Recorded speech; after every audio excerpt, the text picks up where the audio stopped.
Primera de Samuel, capítulo 17, versículo 45 al 47. Alabado es el nombre del Señor. Vamos a leer la palabra del Señor en Primera de Samuel 17, verso 45 al 47. Nos ponemos de pie en reverencia a la lectura de la palabra.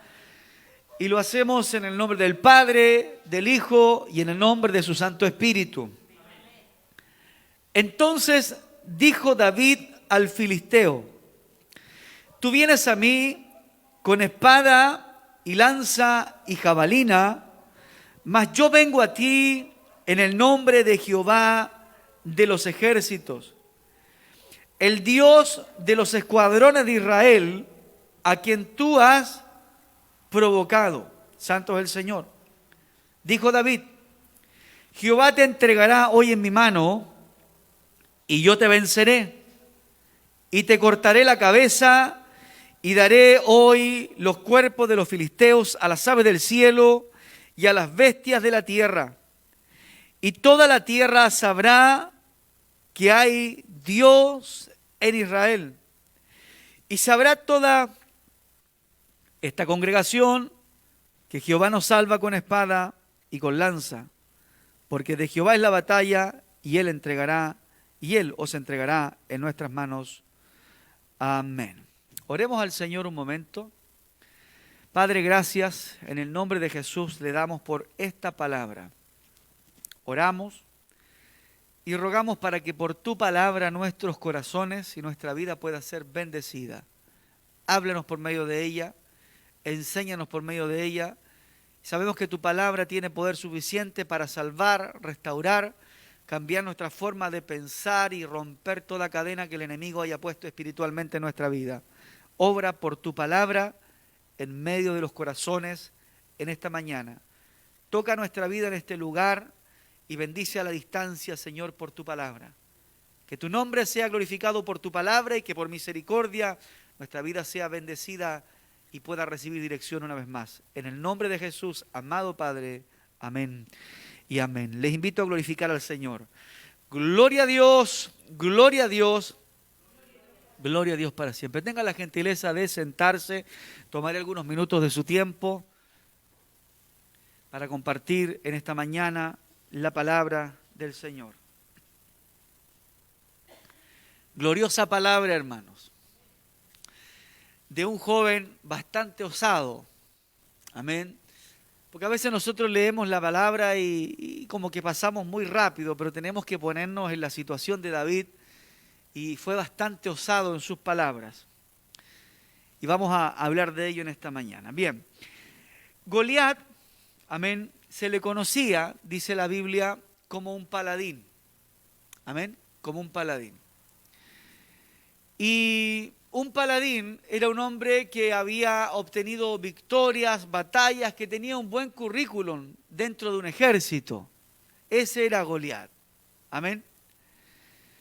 Pero aunque Goliat tenía una buena historia con respecto a sus hazañas, con respecto a las guerras que él había ganado, ¿cierto? Aunque tenía una buena trayectoria. Si me puede traer agüita, hermana Marcelita, se lo agradecería. Aunque tenía una buena trayectoria, se encontró con un hombre que tenía seguridad. Y de eso quiero hablar en esta mañana, de la seguridad de David. Yo no sé cuál es su seguridad, no sé en qué está puesta su confianza. Algunos hermanos dicen: pastor, yo confío en el colchoncito que tengo debajo de la cama, en los ahorritos que tengo, yo confío en la herencia. ¿Dónde está puesta nuestra seguridad? Y voy a hablar sobre la seguridad de David. Entonces, aunque Goliat era un hombre, cierto, conocido como el paladín de los filisteos, un hombre conocido por sus hazañas, por sus valientes guerras, sus proezas, cierto, aunque él era conocido por todo eso, simplemente él avanzaba porque no encontraba a nadie que se le opusiese, nadie que estuviese dispuesto a hacerle guerra. No solamente Goliat atormentó al pueblo de Israel por un día, 2 días, fueron 40 días y fueron 40 noches. Amén. Fue bastante tiempo. Y Goliat es la representación viva de lo que Satanás le hace a los seres humanos, principalmente a la iglesia, a los cristianos, a los creyentes. Goliat es la representación viva. Porque mire lo que dice 1 Samuel 17, verso 16. Dice que por las mañanas y por las tardes Goliat amedrentaba al pueblo de Israel durante 40 días y 40 noches. Israel estaba atemorizado. Eso dice 1 Samuel 17, versículo 10 al 11. Y añadió el filisteo: hoy yo he desafiado el campamento de Israel, dadme un hombre que pelee conmigo. Oyendo Saúl y todo Israel estas palabras del filisteo, se turbaron y tuvieron gran miedo. Por eso entendemos que Goliat es la representación de lo que el diablo hace. Atemoriza, el enemigo atemoriza a la iglesia, atemoriza a las personas, atemoriza a los seres humanos. El diablo utiliza el miedo para ganar ventaja en nuestra vida. Y este paladín llamado Goliat estuvo entonces, santos del Señor, 40 días y 40 noches atemorizando al pueblo de Israel, al ejército de Saúl. Le estuvo asustando, pensando que ellos iban a morir, los estuvo amedrentando, los estuvo allí arrinconados, paralizándolos, para que ellos no peleasen con los filisteos. Amén. Lo atemorizó. Yo le pregunto, ¿usted ha sentido miedo alguna vez? ¿Ha sentido miedo? Yo estuve investigando con respecto al miedo. Amén. Con respecto al miedo, porque traté de colocarme en la situación del ejército de Saúl. ¿Por qué se atemorizaron tanto de Goliat antes que David apareciera en escena? ¿Por qué tuvieron tanto temor Israel a este filisteo paladín llamado Goliat? ¿Por qué tuvieron tanto temor? Y estuve averiguando un poquito del miedo. Amén. ¿Qué es lo que hace el miedo? Primero, para poder interpretar lo que es el miedo, tenemos que interpretar lo que es el temor. Y me fui un poquito a la ciencia médica. Yo no le voy a hablar de medicina en esta noche, en esta mañana, pero sí quiero hablar algo para que entendamos un poquito. En la ciencia médica existe un área que se llama la psicología. Amén. Hay un área que se llama la psicología. Y la psicología es la ciencia que estudia la conducta humana y el pensamiento de las emociones y los comportamientos tanto en su desarrollo normal como en los diferentes trastornos o problemas del pensamiento. A eso se le llama, de acuerdo a la ciencia, la psicología. Y los psicólogos definen el miedo de la siguiente manera: como una ciencia angustiosa, o como una sensación angustiosa, bien digo, provocada por la presencia de un peligro real o imaginario. Así es como la psicología define el miedo, como una situación angustiosa, angustiante, como una desesperación. Así es como la ciencia, ¿cierto?, define el miedo, ya sea por un peligro real o por un peligro imaginario. Es una reacción que comienza, dicen los científicos, con un estímulo estresante y termina con la liberación de sustancias químicas que causan, entre otras cosas, que el corazón y la respiración se aceleren o que el cuerpo se ponga tenso. Y el miedo suele provocar comportamientos propios de la respuesta del estrés y una respuesta conocida como la huida. Eso es lo que hace el miedo. El miedo hace que la gente, estoy interpretando el miedo desde la parte humana, ¿no?, la parte de la ciencia. El miedo hace que la gente huya, que la gente arranque, que la gente se le acelere el corazón, que venga el estrés, aparezca la sudoración. Amén. Era más o menos lo que estaba experimentando el pueblo de Israel. Ahora, la psicología dice que existen varios tipos de miedo. Existen varios tipos de miedo. Por ejemplo, está el miedo al compromiso. Existe el miedo humano al compromiso. El temor, por ejemplo, a perder la libertad, porque ¿cuál sería el miedo al compromiso? A perder la libertad. Algunos no quieren casarse porque piensan que si se casan van a perder la libertad que tienen de ir a cualquier lado, de salir a la hora que ellos dispongan y no tienen que darle explicaciones a nadie. Entonces, algunos tienen miedo al compromiso por temor a perder la libertad. Cuando alguien le dice yo no me quiero comprometer, algo pasa allí. Ahora, está también el miedo a la incertidumbre, a no saber cómo vaya a ser el futuro. Tengo temor a lo que pueda pasar el día de mañana, tengo temor a cómo se puedan dar las cosas económicas en el país, tengo temor a lo que vaya a pasar con mi vida, con mi familia. Entonces, existen ese tipo de miedos también. Está el miedo social, que es un miedo a ser ridiculizado, amén, a ser ridiculizado por las demás personas. Eso es un miedo social, a saber qué hay a pensar la gente de mí, qué hay a decir la gente de nosotros, lo hice bien, lo hice mal. Entonces está ese miedo también a lo social. Está el miedo a ser descubierto, aunque el Hijo de Dios no tiene nada que esconder, así que no tendría por qué tener miedo a ser descubierto. Está el miedo a la soledad, a quedarse solo, a quedarse abandonado. Amén. Es un temor también. Está el miedo a la muerte. La iglesia no tendría por qué tener miedo a la muerte, pero sin embargo hoy día tenemos gente dentro de nuestras congregaciones, en muchas iglesias, que tienen miedo a la muerte. ¿Y por qué tienen miedo a la muerte? Porque se entiende que la muerte es el fin de la vida, y como es el fin de la vida, ellos piensan mucho que después de la muerte no hay nada más. Pero usted y yo sabemos que después de la muerte sí hay una vida, y hay una vida eterna. Solamente para citarlo, ¿no? Jesús dijo en 1 de Juan capítulo 11, versículo 25, Jesús le dijo: yo soy la resurrección y la vida, y el que cree en mí, aunque esté muerto, vivirá. Por lo tanto, nadie, y principalmente la iglesia, los creyentes, no deberían tener miedo a la muerte. Porque si Cristo resucitó de entre los muertos, entonces usted como hijo de Dios un día también va a resucitar. Amén. Los abuelos, nuestros antepasados sentían un pito en la oreja y decían: pasa tu camino menos conmigo. ¿Se acuerda de eso? Yo viví en esos tiempos donde mi abuela sentía un ruido en la oreja, sentía un pito y decía: es la muerte que me anda rondando. ¿Ah? Entonces mi abuela decía: pasa tu camino menos conmigo. Cuando nos toque, hermano. Pero tenemos la esperanza, si todo el evangelio de Cristo se basa en la resurrección. Usted sabe que muchos escépticos todavía están buscando el cuerpo de Cristo, piensa que lo robaron, piensa que los discípulos lo robaron para fingir su resurrección. Pero usted y yo sabemos, ¿cierto?, que Jesucristo no robaron su cuerpo después que fue sepultado, sino que Jesucristo vive por los siglos de los siglos y hoy en espíritu habita en los corazones de aquellos que le han recibido. Amén. Entonces existe la resurrección de entre los muertos, por eso usted no tiene que tener miedo a la muerte. Santo es el nombre del Señor. Si nos toca, será la voluntad de Dios, será el tiempo de Dios para nosotros. Santo es el nombre del Señor. Pero si todavía no le ha tocado, es porque Dios tiene un propósito con tu vida. Alabado el nombre del Señor. Están, por ejemplo, los miedos a las fobias. Amén. También es un tipo de miedo. Las fobias, la fobia a las arañas, la fobia a las serpientes, la fobia a las lagartijas, la fobia a las lombrices, a los chapes, fobias a muchas cosas. Amén. También es un tipo de miedo, es un tipo de reacción. Y eso es exactamente lo que los filisteos querían hacer con el pueblo de Israel. Israel se amedrentaba y no quería pelear por temor al fracaso, por el temor a ser derrotado por un rival mucho mayor que ellos, como era Goliat de Gat.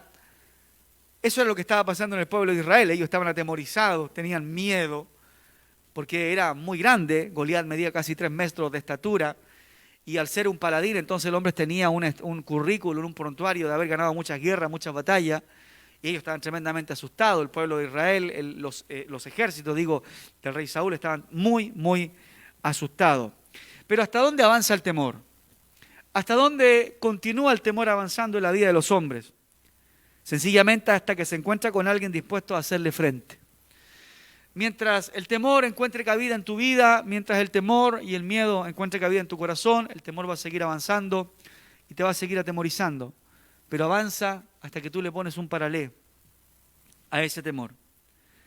Palabras, por ejemplo, de David, un hombre que estuvo dispuesto a hacerle frente al temor. En 1 Samuel 17, verso 26 al 28, entonces habló David a los que estaban junto a él, diciéndole: ¿qué harán al hombre que venciera a este filisteo y quitara el aprobio de Israel? Porque ¿quién es este filisteo incircunciso para que provoque a los escuadrones del Dios viviente? Esas son las palabras de David. Y hasta ahí llegó el temor. Hasta ahí llegó el temor, hasta que se encontró con un hombre dispuesto a hacerle frente. Es igual esto cuando estabas en el campo. A mí me gusta mucho hablar de la historia del campo porque son bastante conocidas. Usted estaba en el campo. Y en el campo usted sabe que los baños no estaban al lado de la casa como hoy día. Hoy día usted está en su casa, tiene un baño en la comodidad de su hogar.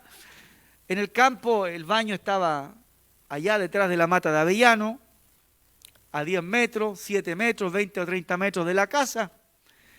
Entonces en el día cuando usted iba al baño no había ningún problema. El problema era cuando usted tenía que ir al baño en la noche.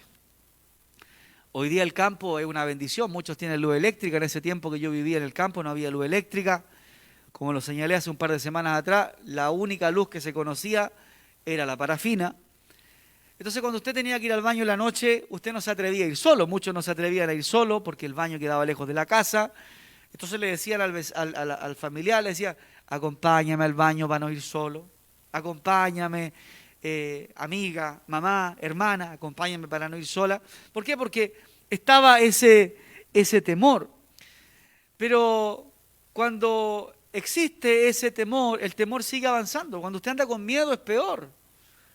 Cuando le tocó ir al baño solo, fue al baño y vino de vuelta, usted sentía como que lo venían siguiendo.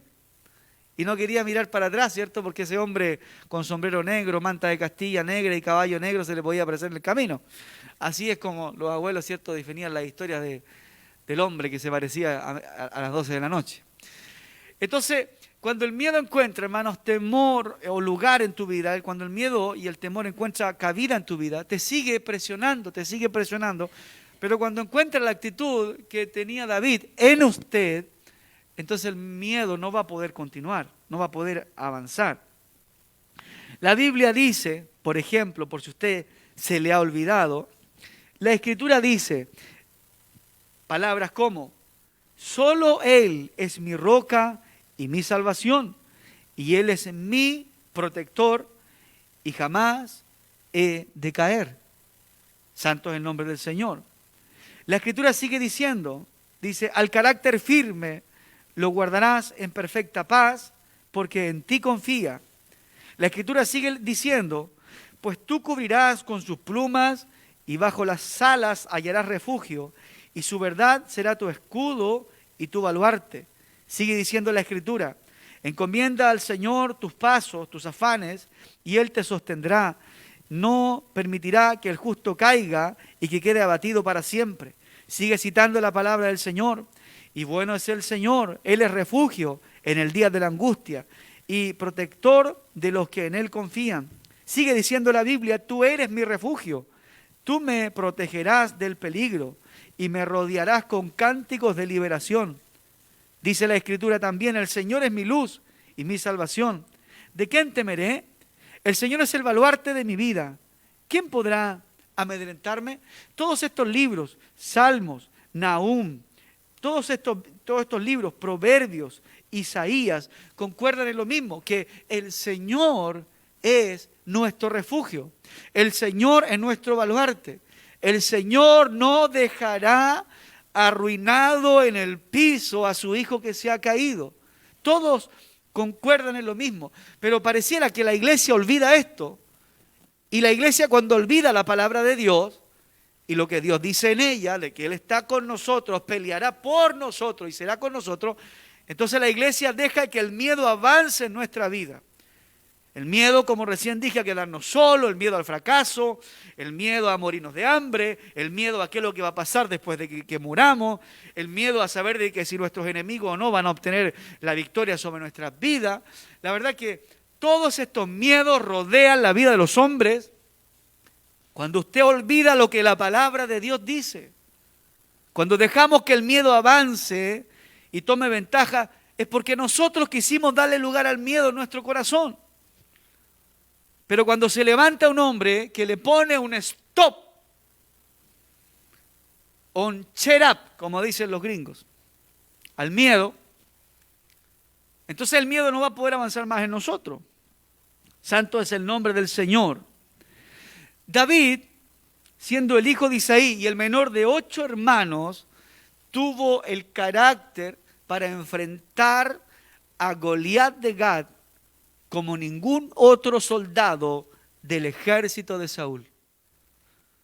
El menor de 8 hermanos, el que tenía menos experiencia, el que jamás había puesto una armadura y había tomado una espada y un casco de guerra, jamás había usado un escudo.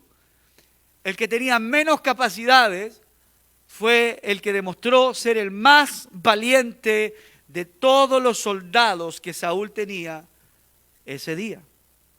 Este joven, hijo de Isaí, pero que tenía un gran corazón.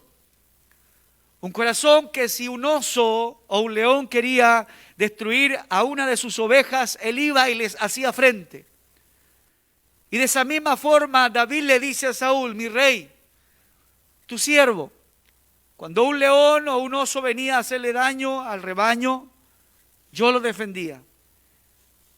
A mis ovejas, yo la defendía. Y a mí no me importa, dice David, si este paladín es un oso o un león, me da exactamente igual, o si es un hombre de 3 metros. Este hombre no sabe con quién se está metiendo. Mira la actitud de David. David le dice: él ha desafiado a los escuadrones de Jehová, a los soldados del Señor. Él no sabe a quién está desafiando. Esa era la actitud que David tenía. ¿Y Dios qué es lo que hace? Utiliza una efa de grano tostado, 10 panes y 10 quesos de leche, para sacar entonces a luz el corazón de este joven. Dios saca el corazón de David a través de 10 panes, 10 quesos y una efa de grano tostado. Dios saca el corazón de este guerrero, lo saca a la luz para usarlo para la gloria de su nombre. ¿Por qué? Porque David estaba pastoreando en el campo. David estaba cuidando las ovejas en el campo. Y sin duda Dios puso en el corazón de Isaí de el enviar a David a llevarle alimento a sus hermanos al campo de batalla. Isaí llama a David y le dice: David, hijo mío, ve y lleva este grano tostado, lleva estos panes y estos quesos a los ejércitos y principalmente a tus hermanos que están peleando allí con los filisteos. Llévalos y averíguame cómo están tus hermanos. Dios estaba tras todo eso. Dios usó el pan, Dios usó el queso, Dios usó el grano tostado para posicionar a David, sacarlo de lo oculto en donde estaba y ponerlo en un lugar visible. Dios usó ese mandado para cambiar el escenario en el que David había estado por tantos años. Dios usó algo tan simple como eso, como un mandado, para cambiarlo de escenario, literal. Dios lo usó. Santo es el nombre del Señor. Y Dios utiliza pequeñas cosas en nuestra vida para colocarnos en el lugar que Él quiere que estés. Nunca debemos decir: Señor, ¿por qué estoy aquí? Porque usted y yo no conocemos el plan de Dios. El Hijo de Dios jamás puede decir: Señor, ¿por qué estoy en esta situación este año si años atrás estaba en otras cosas? Tú no conoces los planes que Dios tiene para ti. Y Dios hace como Él quiere. Y cuando las cosas que te suceden no han sucedido porque tú has querido que así pasen, sino que simplemente surgieron a consecuencia de otras personas, entonces tú entiendes que no es tu culpa que tú estés ahí. Dios lo permitió y algo Dios va a hacer a través de eso. Santo es el nombre del Señor. Cuando nuestra confianza está puesta en Dios, nada logrará intimidarnos. No existirá la preocupación al futuro, porque su vida está en las manos de Dios y usted confía y entiende que su vida está en las mejores manos. No hay enemigos pequeños o grandes cuando sabes que Dios está contigo. No hay problema pequeño o grande cuando sabes que Dios está contigo. No hay un problema lo suficientemente complicado de solucionar cuando sabes que Dios está contigo. No hay una puerta que vaya a permanecer cerrada mucho tiempo cuando entiendes que Jehová, Dios de los ejércitos, es el Dios que va a tu lado. No hay prueba demasiado grande cuando sabes quién es el que está contigo. Y no hay desierto que dure para siempre cuando sabes que el Señor que creó los cielos y la tierra es el que te sostiene de tu mano. Bendito es el nombre del Señor. Alabado es el nombre del Señor. Entonces el miedo avanza, hermanos, hasta que encuentra a alguien que le dice: detente. El miedo avanzó durante 40 días hasta que se encontró con este joven pastor. Un joven osado, que no tenía experiencia con armas, pero sí tenía experiencias con Dios. Un joven que jamás se había enfrentado quizás a un soldado experimentado como Goliat, un hombre de 3 metros.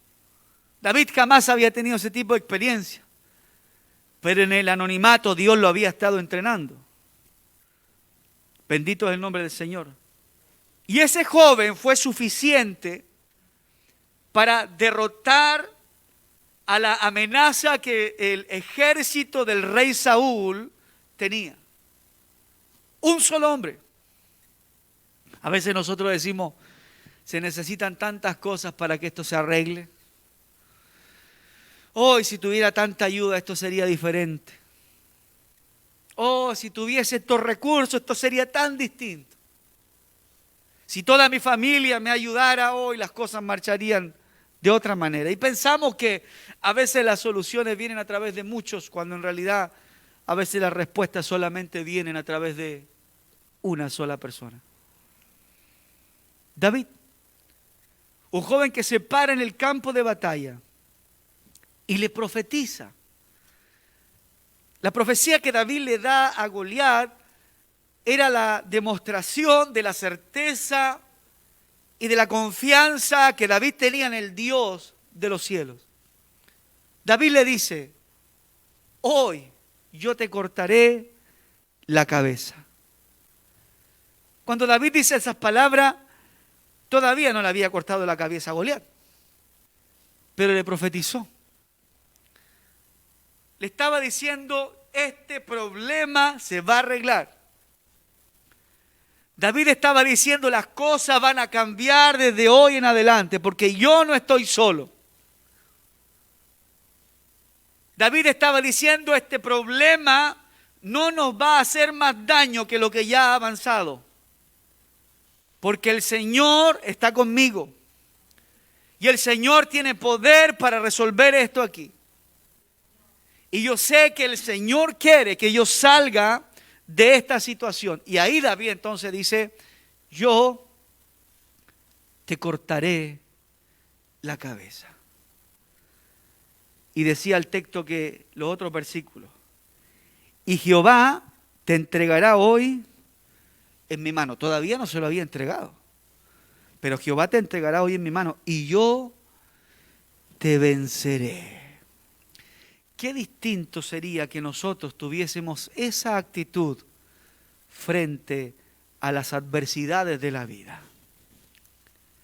Y no dijéramos palabras como, parece que de aquí no vamos a salir, parece que esto no tiene solución, parece que hasta aquí llegamos, parece que aquí morimos.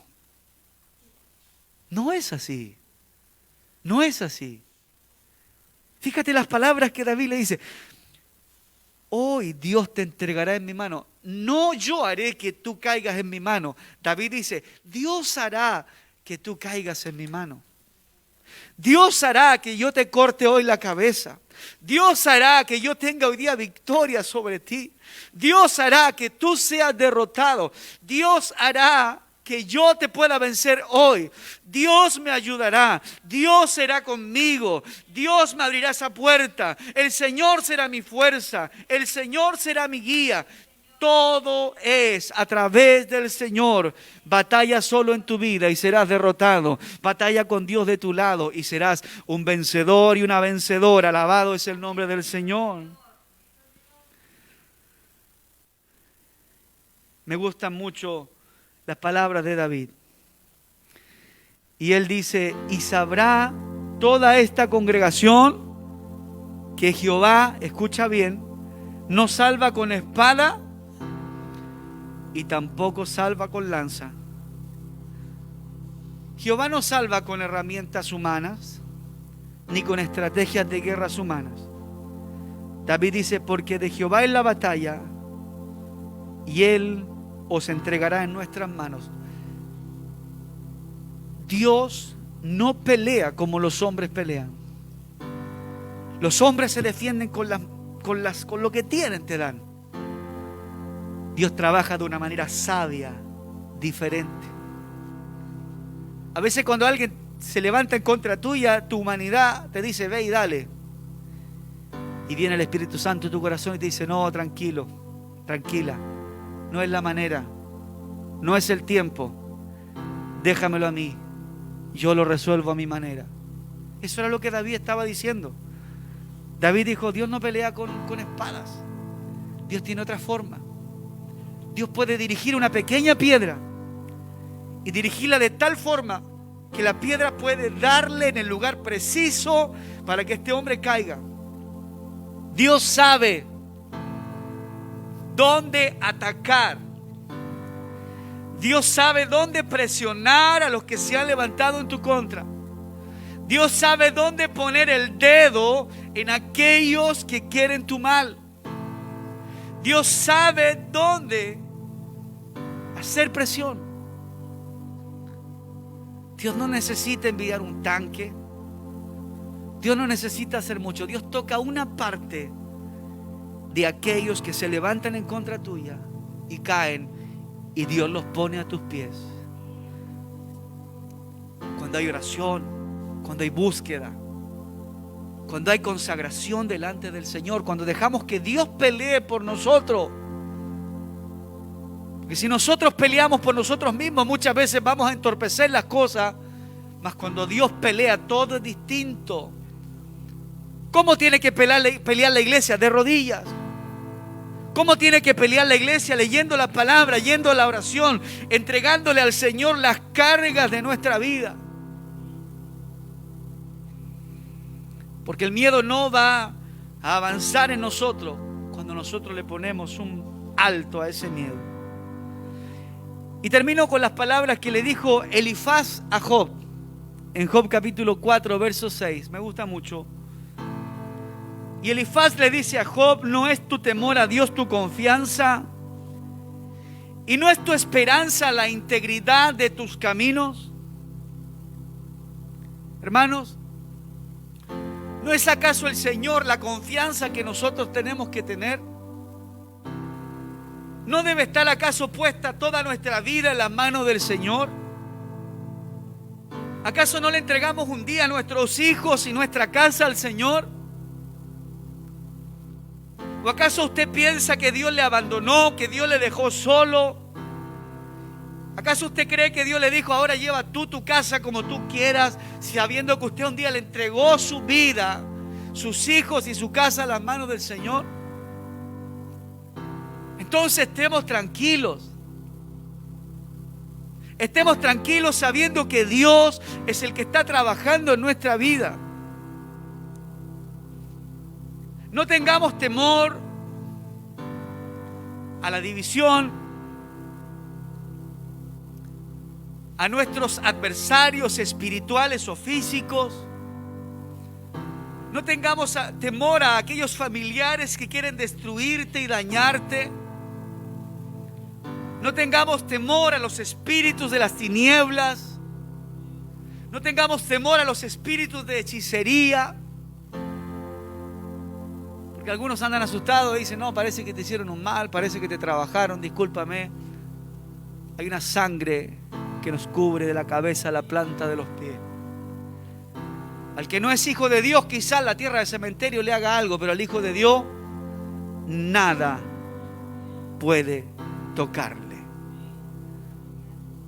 ¿O no dice la Escritura: y a sus ángeles mandará acerca de ti, que te guarden en todos tus caminos, y en las manos te llevarán para que tu pie no tropiece en piedra? Por lo tanto, si usted es hijo de Dios, la tierra del cementerio le va a resbalar. La hechicería le va a resbalar. Porque hay una sangre preciosa del Cordero de Dios que te cubre de la cabeza hasta la planta de los pies. Por eso son impactantes también las palabras que le dijo allí Elifaz a Job. Ahora, Job, ¿estás desanimado? Ahora estás preocupado por lo que te está pasando. Ahora tienes ganas de morirte. Ahora no tienes ganas de continuar. Ahora no tienes ganas de levantarte. ¿No era tu temor a Dios tu confianza? ¿Y no era tu esperanza la integridad de tus caminos? Hermanos, es tiempo de recordar que Dios está con nosotros. Es tiempo de recordar que el justo por la fe vivirá. Es tiempo de recordar que el enemigo no tiene autoridad sobre nuestra vida. Y si Satanás avanza en tu vida es porque tú le permites que avance. Si el diablo ha ganado dominio y territorio en tu corazón, en tu hogar, es porque tú has permitido que el diablo entre a tu casa.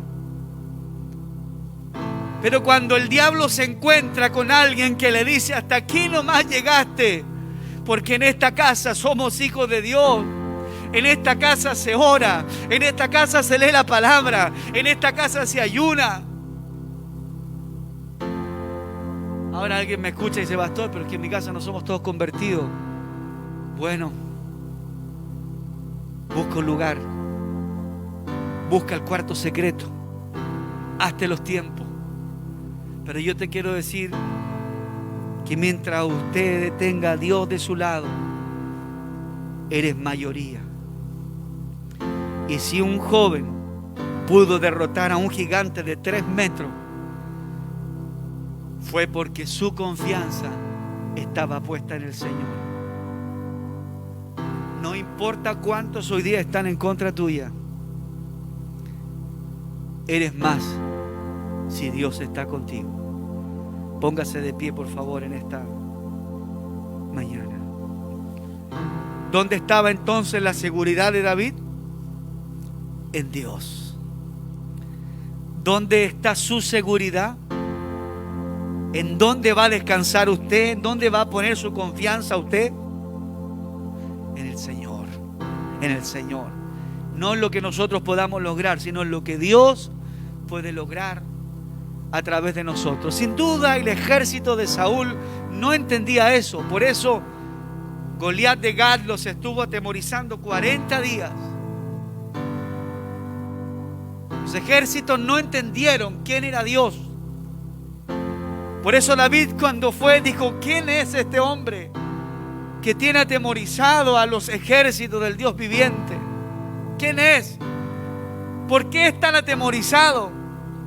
Porque no sabían quién era Dios. Los ejércitos de Saúl no conocían a Dios. Pero cuando hay un hombre que conoce el poder que Dios tiene, cuando hay un hombre que conoce lo que Dios puede hacer a través de un pueblo, a través de una nación, a través de una persona, cuando hay alguien que ha experimentado el poder del Espíritu Santo y lo que el poder del Espíritu Santo y la palabra de Dios puede hacer, cuando hay alguien que no duda en su corazón que no hay nadie más grande que Dios, cuando hay alguien que ha experimentado la gracia de Dios, la unción de su Espíritu, hermano amado, no van a haber dudas de que Dios algo va a hacer. Algo va a hacer. Algo va a hacer el Señor en favor de aquellos que confían en Él. Aunque todos se atemoricen, si usted confía en Dios, algo Dios va a hacer en usted. Algo Dios va a hacer a través de usted cuando usted confía en el Señor. Aunque nadie más crea, usted crea. Aunque nadie más confíe, usted confíe. Aunque vea que los demás son mayoría y usted está solo, usted crea que Dios está con usted. Dios será grande en su vida. Padre, oramos en esta mañana en el nombre de Jesús, para que fortalezca nuestra fe por tu palabra. Y así como David se atrevió, aleluya, a enfrentar a este gladiador filisteo, así como David se atrevió a enfrentar a alguien que nadie quería enfrentar, porque todos tenían miedo a morir, todos estaban asustados a ser derrotados. Pero David no, David confió en usted, Señor. David dijo: yo soy pequeño, pero con Dios soy grande. David dijo: yo no sé tomar una espada, pero Dios peleará por mí. David dijo: aleluya, nadie más tiene el valor, pero yo sé, Señor, que tú me darás valor para enfrentar a mi adversario. Y tú le diste la victoria. David no tenía nada especial, tú eras lo especial en él. No había nada extraordinario en David, tú hacías a David extraordinario, Señor. Quizás humanamente jamás David hubiese acertado con su piedra en la cabeza del filisteo Goliat. Pero tú dirigiste, Señor, esa piedra. David hizo lo que humanamente él podía hacer, lo que él había aprendido en el campo: lanzar piedras con una honda. Pero allí tú te glorificaste, allí tú, Señor, obraste con tu poder divino y le diste la victoria en algo que humanamente era imposible de lograr. Tú obraste allí, y no para la gloria de David, sino para tu gloria, Señor, para que los ejércitos de Saúl supiesen que aún había Dios en Israel y que nunca debíamos perder la esperanza, porque mientras tú vivas hay esperanza para tu pueblo, para tus hijos. Señor, bendice en esta mañana por tu palabra a tus hijos, a tu iglesia. Fortalece su fe, fortalece sus corazones por tu palabra.